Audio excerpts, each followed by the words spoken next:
She said, "If my friend's jokes bother you, you can leave. Just pay your share." I smiled, said, "All right," and walked out.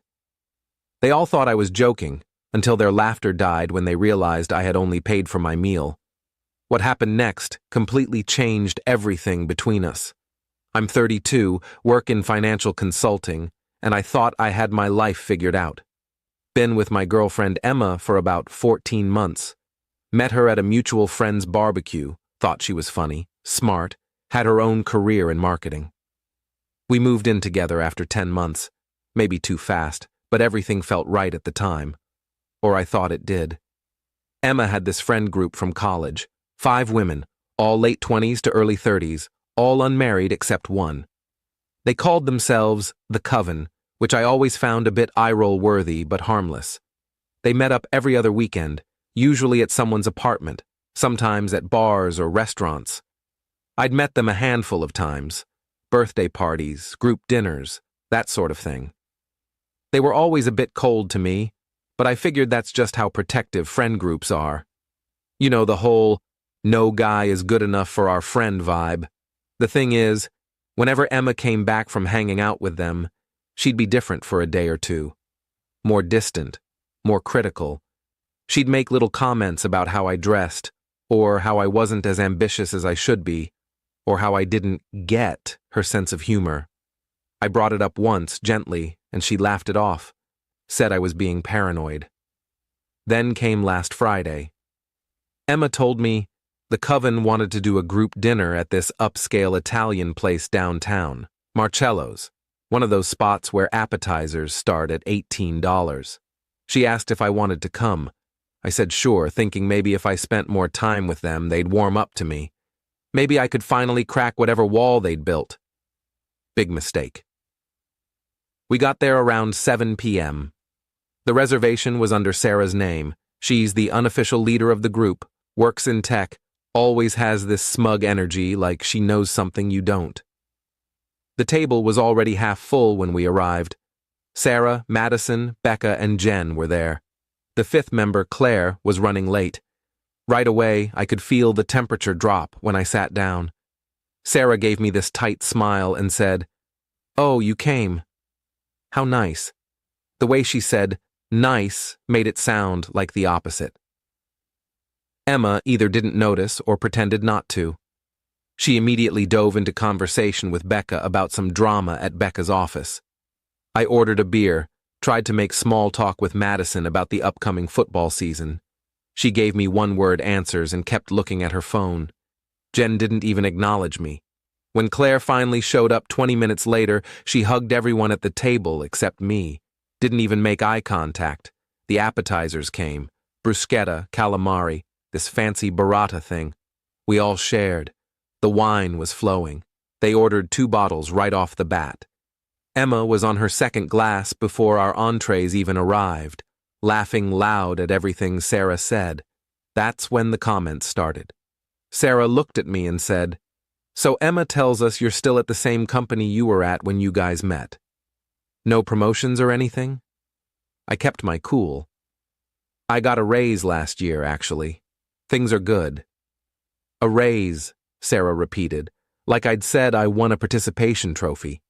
"That's sweet," Madison chimed in. "Emma, didn't you say he still plays video games? Like, regularly?" Emma giggled, actually giggled, and said, "Yeah, he's got his little gaming setup in the spare room." "Little gaming setup," Becca said, grinning. "Aw."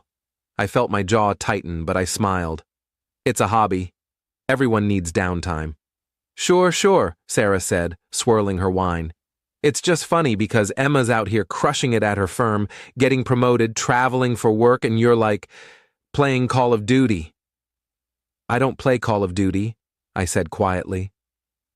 "Oh, sorry," Sarah said with fake sincerity. "What is it? Fortnite?" They all laughed. Emma laughed too. That one hurt. The entrees came. I'd ordered the pasta, $32. Emma got the salmon, $41. Everyone else had similar mid to high ticket items. The wine kept flowing. They ordered a 3rd bottle. I stuck with my beer. The jokes kept coming. They made fun of my shirt. Is that from Target? Yes, it was, and so what? They made fun of my car, which Emma must have told them about. I drive a 2015 Honda Accord. Reliable, paid off, nothing fancy. Apparently that's hilarious. Then Sarah said, "Honestly, Emma, I don't know how you do it. You're so patient." Patient with what? I asked, even though I knew I shouldn't engage. With, you know, Sarah gestured vaguely at me. Everything. Emma didn't defend me. She just shrugged and said, "He has his good qualities." His good qualities. Like I was a rescue dog. I excused myself to the bathroom. Stood there for 5 minutes, staring at myself in the mirror, trying to decide if I was overreacting. Decided I wasn't. When I came back, they were all leaning in, whispering, and when they saw me, they went quiet and then burst into laughter. "What's funny?" I asked, sitting back down. "Nothing," Emma said, wiping her eyes. "Just a joke." "About me?" "Oh my God, don't be so sensitive," Madison said. I looked at Emma. "Is it about me?" She sighed. "It's not that serious. We were just talking about how you always wear those running shoes even though you don't run." "I do run, twice a week. She knows this." "I run," I said. "Barely," Sarah said. "Emma says you do like a slow jog around the block." "That's still running," I said, feeling my face get hot. "If you say so," Sarah said, and they all giggled again. The dessert menus came. They ordered 3 desserts to share and another round of drinks. I didn't order anything else. I was done. Completely done. The check came around 10 p.m. The total was $847. Sarah announced, "Okay, let's just split it evenly." That's like what, $140 each? I did the math in my head. My beer was $8. My pasta was $32. I'd had one appetizer portion, maybe $6 worth. I was looking at maybe $50 total for what I actually consumed. They wanted me to pay $140 so they could subsidize their wine and salmon and tiramisu. "I'll just pay for what I ordered," I said calmly. The table went quiet. "What?" Sarah said. "I'll pay for my meal. I didn't have wine, I didn't have dessert. I'll cover my portion." "Are you serious right now?" Madison said. Emma put her hand on my arm. "Babe, we always split evenly. It's easier." "Easier for who?" I asked, looking at her. "I didn't drink 3 bottles of wine. Why would I pay for it?" "Because that's what adults do," Sarah said, her voice sharp now. "We don't nickel and dime our friends." "I'm not your friend," I said. "You've made that very clear tonight." Emma's face went red. "Oh my God, can you not do this right now?" "Do what? Pay for what I ate?" Jen finally spoke up. "This is so embarrassing." "Yeah," I said. "It really is." Emma leaned close and hissed in my ear. "If my friend's jokes bother you that much, you can leave. Just pay your share and go." I looked at her. Really looked at her. She was annoyed at me. Not at her friends for treating me like garbage for 3 hours, but at me for not taking it with a smile. I smiled, a real one. All right. I stood up, pulled out my wallet, counted out $50 in cash, and put it on the table. "That covers mine and a tip. Have a great night, ladies." I walked out, didn't look back. I sat in my car for a minute, half expecting Emma to come after me. She didn't. I drove home, our apartment, packed a bag with clothes and essentials, grabbed my laptop and my toothbrush, and drove to my buddy Chris's place. He and his wife let me crash in their guest room, no questions asked. Emma called me 4 times that night. I didn't answer. She texted, "Where are you? Are you serious right now? You're being childish." I turned my phone off and went to sleep. Update: one Saturday morning, I woke up to 23 missed calls and a string of texts from Emma. The tone had shifted. First text at 11 p.m. "You embarrassed me." Text at 1 a.m. "I can't believe you just left." Text at 3 a.m. We need to talk. Text at 9 a.m. Are you ignoring me? I finally responded around noon. I'm staying at Chris's. I need space. She called immediately. I answered. What the hell is wrong with you? She said, no greeting. What's wrong with me? Emma, your friends treated me like dirt all night and you laughed along with them. They were just joking. For 3 hours? Those weren't jokes, that was bullying. You're being dramatic, she said. And you embarrassed me in front of everyone by making a scene about the check. I made a scene? I calmly paid for my meal and left. You left me there to cover your portion. That stopped me. What? After you left, we recalculated and everyone still had to pay $140 each, but since you only left $50, someone had to cover the rest. I had to cover it. I paid almost $200 last night because of you. I laughed. Couldn't help it. Emma, that's not my problem. You wanted me to pay for food and drinks I didn't have. I paid for what I consumed. If you chose to cover the difference, that's on you. You're unbelievable, she said. Sarah's texting me nonstop about what an asshole you are. Good. Tell Sarah she's right. I am an asshole. An asshole who's not subsidizing her $60 worth of wine anymore. She hung up on me. Chris asked me what happened when I came out of the guest room. I told him everything. His wife, Amy, overheard and came into the living room. Wait, Amy said. She let her friends mock you all night and then got mad when you didn't pay for their expensive dinner? Yep. And she thinks you're the problem? Apparently. Chris shook his head. Man, I hate to say it, but that's not a good sign. I stayed at Chris's all weekend. Emma texted sporadically, mostly guilt trips. I thought you were more mature than this. Relationships are about compromise. You can't just run away when things get hard. Monday morning, I went to work, tried to focus on spreadsheets and client calls. During lunch, I got a text from a number I didn't recognize. Hey, it's Claire. From dinner. Can we talk? I stared at my phone. Claire, the one who'd shown up late and ignored me. What could she possibly want? About what? I replied. About Friday. And Emma, please, just coffee. Against my better judgment, I agreed. We met Tuesday after work at a Starbucks near my office. Claire looked uncomfortable. She ordered a latte. I got black coffee. We sat in the corner. Look, she said, not making eye contact. I felt really bad about Friday. Okay, I said, waiting. Sarah can be a lot. And when Emma's around her, she gets like that too. They all do. It's this whole groupthink thing. That's not an excuse, I said.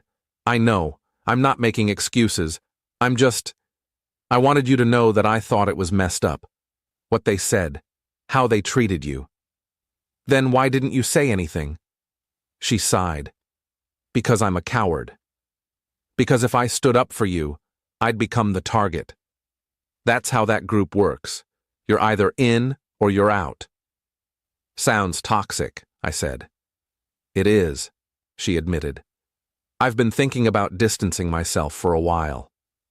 Friday kind of sealed it. Why are you telling me this? Claire finally looked at me. Because Emma's telling everyone that you freaked out over nothing.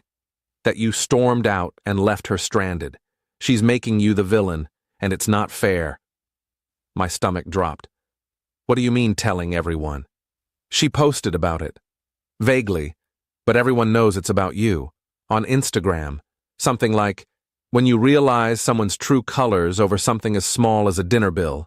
It has like 200 likes and all her friends are commenting, saying you're immature. I pulled out my phone and opened Instagram. Sure enough, there it was. Posted Sunday night. The comments were brutal. People I'd never met calling me cheap, insecure, a man-child. Jesus, I muttered. I'm sorry, Claire said. I thought you should know. I thanked her and left. Drove back to Chris's in a daze. Update 2. That night, I made a decision. I wasn't going to let Emma control the narrative. I drafted a post of my own. Kept it factual, no names, but detailed. Described the dinner, the jokes, the bill situation, everything. Posted it to my own Instagram with a simple caption, "Know your worth. Don't let people treat you like an ATM while mocking you to your face." Within an hour, it had blown up. Comments from friends, co-workers, even people I barely knew. "Good for you. She sounds toxic. You dodged a bullet." Emma saw it. Called me screaming.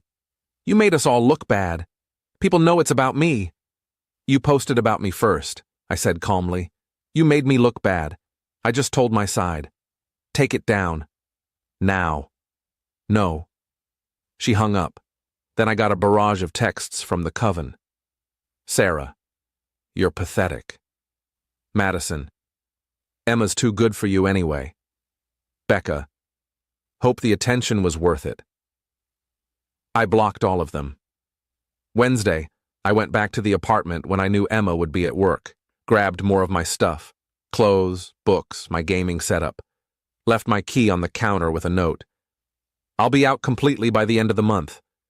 We can figure out the lease later." Emma came home while I was packing up my desk. We stood in the living room, 10 feet apart. "So, that's it?" she said. "You're just done?" "Yeah," I said. "I'm done." "Over one dinner?" "No, Emma. Over the fact that you let your friends disrespect me for hours and then blamed me for not wanting to pay for their overpriced wine. Over the fact that you posted about me online instead of having an actual conversation. Over the fact that you're more worried about what Sarah thinks than how I feel." Her eyes welled up. "I love you." "No, you don't," I said. "If you loved me, you would have had my back on Friday." I walked out with the last box. Haven't been back since. Final update. It's been 6 weeks now. I'm staying with Chris and Amy until I find my own place. Already toured a few apartments. Should be signing a lease next week. Emma texted me 2 weeks ago. Long message about how she's been reflecting and realizes she could have handled things better. No actual apology, just vague acknowledgement. She asked if we could meet to talk. I said no. I heard through mutual friends that the coven is imploding. Apparently Claire did distance herself, which caused a rift. Sarah and Madison got into a fight about something unrelated, and now half the group isn't speaking. Emma's apparently been leaning on them for support, and they're sick of hearing about it. My post is still up. I'm not taking it down. Last week, I went on a date. Nothing serious, just coffee with a woman I matched with on Hinge. Her name's Rachel, she's a teacher, and when the bill came, she immediately offered to split it. We each paid for our own drinks. It was refreshing. I don't miss Emma. I miss the idea of what I thought we had, but I don't miss her. And I definitely don't miss the coven. Someone asked me if I regret how I handled Friday night. Honestly? Number. I regret not standing up for myself sooner. Edit 1. A few people asked about the lease. We were both on it. I talked to the landlord and he's letting me off early since Emma can afford it on her own. She's pissed, but there's nothing she can do about it. Edit 2. Yes, $847 for 6 people is insane. That's what happens when you order 3 bottles of wine at $45 each and everyone gets the most expensive entrees. Lesson learned. Never agree to split evenly unless you've seen the menu first. Edit 3. To everyone saying I should have just paid the $140 to keep the peace. That's exactly the mentality that lets people walk all over you. It wasn't about the money. It was about respect.